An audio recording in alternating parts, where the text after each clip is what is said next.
అంగన్వాడీలు సర్వశిక్ష అభియాన్ ఉద్యోగులు municipal workers చేపట్టిన ఆందోళనలతో కలెక్టరేట్ దద్దరిల్లింది. నూతన సంవత్సరం రోజు ఖాళీ కడుపుతో ఆందోళనకు దిగాల్సిన పరిస్థితులు ఏర్పడ్డాయి అంటూ అంగన్వాడీ ఆవేదన వ్యక్తం చేశారు.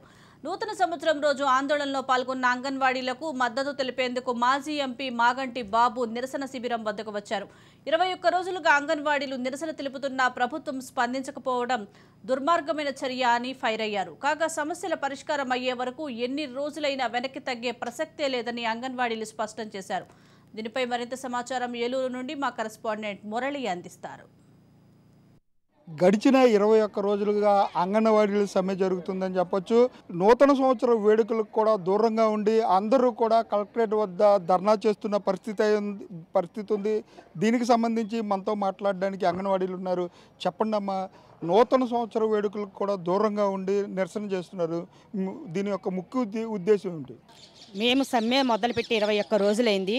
మరి క్రిస్మస్ పండగ అయిపోయింది. ఈరోజు నూతన సంవత్సరానికి వచ్చి ఉన్నాము. 24 నూతన సంవత్సరం 24 సంవత్సరం అడుగుపెట్టి ఉన్నాం. మరి అడుగుపెట్టినప్పుడు మేము రోడ్డు మీద కూర్చుని లక్షలాది మంది ఆడపడుచుల్ని రోడ్డు మీద కూర్చోపెట్టి నువ్వు ప్యాలెస్లో కేకులు కట్ చేయించుకుంటా చక్కగా శుభాకాంక్షలు తెలుపుకుంటా ఉన్నాము. ఎంతవరకు ఇది కరెక్టు? జగన్ అన్న అని పిలిపించుకుంటున్నావు నువ్వు. మరి అన్నకి తగిన వాడివైతే నువ్వైతే కాదు.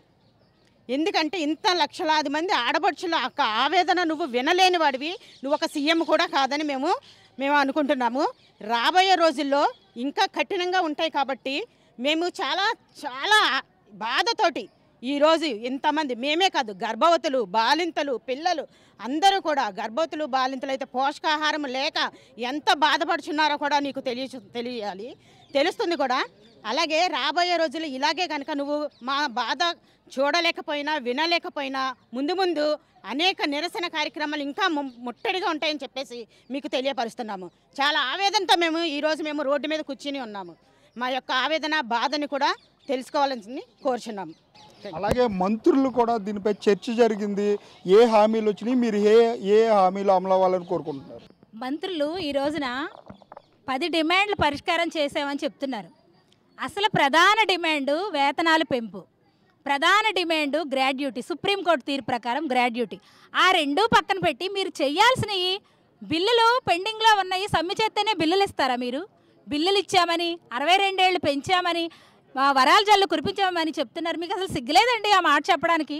అసలు ఇంతమంది మహిళలు, లక్షలాది మంది మహిళలు రోడ్డు మీద కన్నీటి వేదంతో జీతం పెంచమని కోరుతూ ఉంటే అసలు విషయాన్ని పక్కన పెట్టేసి మేమేమో వరాల జల్లు కురిపించాము, 62 ఏళ్ళు పెంచాము. 62 ఏళ్ళు అసలు ఎవరు బతుకుతారండి మీరు పెట్టే టెన్షన్లకి? ఈ రోజున ప్రభుత్వం పెట్టే టెన్షన్కి 62 ఏళ్ళు బతికే పరిస్థితి ఉందా?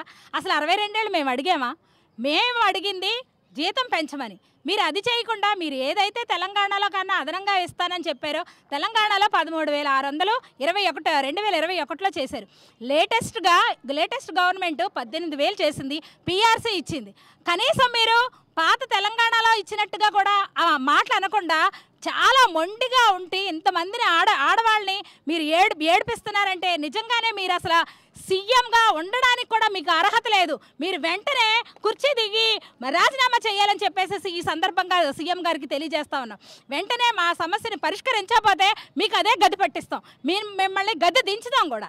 వీరితో పాటు ఎస్ఎస్ఏ ఉద్యోగులు కూడా ఈ నిరసనలో ఉన్నారు. చెప్పండి అమ్మా, ముఖ్యంగా మీ సమస్యలే ఉన్నాయి, ప్రభుత్వం దృష్టికి తీసుకెళ్లారా? మేము గత 13 రోజుల నుంచి ఇక్కడ రాష్ట్ర వ్యాప్తంగా 23 జిల్లాలు అందరం కూడా సమగ్ర శిక్షలో ఉన్న 25,000 మంది ఉద్యోగులు మేము 13 రోజుల నుంచి చేస్తున్నామండి. మరి ఇప్పటి వరకు మాకు ఏమీ ఇస్తానని కానీ ఈ డిమాండ్స్ని ఏమి నెరవేర్చలేదు. మొన్న శనివారం రోజుని చర్చలకి పిలిచి మీరు దేంట్లోకి పనికిరారు, మీది ప్రాజెక్టు వాళ్ళని మేము పర్మనెంట్ చేయము, రెగ్యులర్ చేయము, మీకు సమాన పనికి సమాన వేతనం ఇవ్వనని. మేము 13 రోజుల నుంచి అందరం పిల్లల్ని ఇంట్లో ఇవన్నీ వదిలేసుకుని మేము వస్తున్నాం. మాకు మా ప్రధాన సమస్యలు అంటే ఏమీ లేవు. మమ్మల్ని రెగ్యులర్ చేసి హెచ్ఆర్ పాలసీ ఇచ్చి మా అందరినీ విద్యాశాఖలో విలీనం చేయమని మాత్రం అడుగుతున్నాం. మేము రాత్రి పగలు కూడా ప్రతి పనిలో కూడా ఆఫీస్లో కానీ ఏదైనా సరే పుస్తకాలు రాత్రిపూట 2 గంటలకి 3 గంటలకి తెల్లవారుజామున అన్ని శాండ్ కానీ సిమెంట్ కానీ నాడు పనులకు సంబంధించి ప్రతి ఒక్కరం కూడానండి ఫీల్డ్ లెవెల్లో ప్రతి ఒక్క ఎంప్లాయీ కూడా ఫీల్డ్ లెవెల్లో మేము చాలా కష్టపడుతున్నాం. 25,000 మంది మొత్తం స్టేట్ అంతా కూడా 25,000 మంది కూడా మేము అందరం కూడా విద్యాశాఖకి చాలా బాగా పనిచేసి విద్యాశాఖను మేము ముందుకు తీసుకెళ్తున్నాం. కనీసం మా వాళ్ళు చర్చిలకు వెళ్తే మమ్మల్ని మనుషుల్లా కూడా చూడట్లేదు. మేము పని చేయడానికైతే పనికొస్తాం, కానీ మమ్మల్ని మనుషులుగా చూడడానికి మేము పనికిరామా? మేము చేసే పని ఎవరి కోసం చేస్తున్నాం? ప్రభుత్వం కోసమే కదండి చేసేది. మేము ఈ రోజున జనవరి 1 అయినా కానీ ఇంట్లో పిల్లలతోటి కుటుంబంతో సరదాగా ఉండవలసిన టైంలో మేమందరం కూడా రోడ్డు ఎక్కి మేము చాలా బాధపడుతున్నామండి. 13 రోజులు ఈ రోజుకి కూడా మమ్మల్ని చాలా ఇబ్బంది పడుతున్నారు. మా ప్రధానమైన డిమాండ్లు ఏంటంటే మమ్మల్ని విద్యాశాఖలో విలీనం చేసి మా అందరికీ హెచ్ఆర్ పాలసీ ఇచ్చి రెగ్యులర్ చేయాలి.